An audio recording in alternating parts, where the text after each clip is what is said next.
What's going on, fellas? I've got a 2017 Equinox and I'm going to use it to point out to you how to change your backup lights that are on the tailgate. So really the main tool you're going to need for this is a T15 Torx right here. There's actually one Torx bit for you to remove and two push pins. Now as far as the torque bit, that's housed up in here. The two push pins are going to be on either side of the latch here. Now, once you've got the pins out as well as the Torx, you're gonna have to grab this and kind of pull it down. It's gonna take a considerable amount of force. And what you're doing is you're actually popping these retaining pins out. So there's one there, quite a few throughout the tailgate. And it's important for you to pull this straight down. You don't wanna, pull it at any sort of funny angle.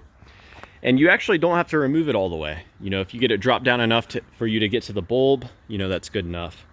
This one right here, you just grab that, rotate it counterclockwise, and the bulb will drop out. So that is gonna be your backup light bulb right there.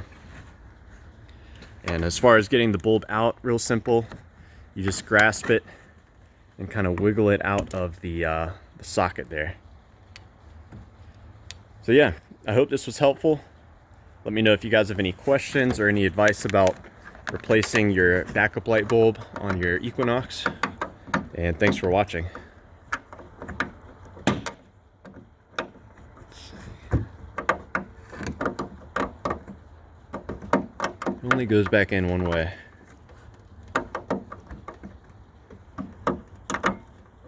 There we go.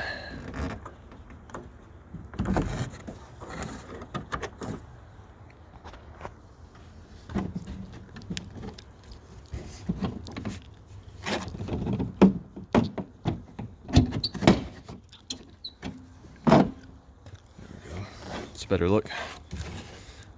Yeah, quite a bit of pins there.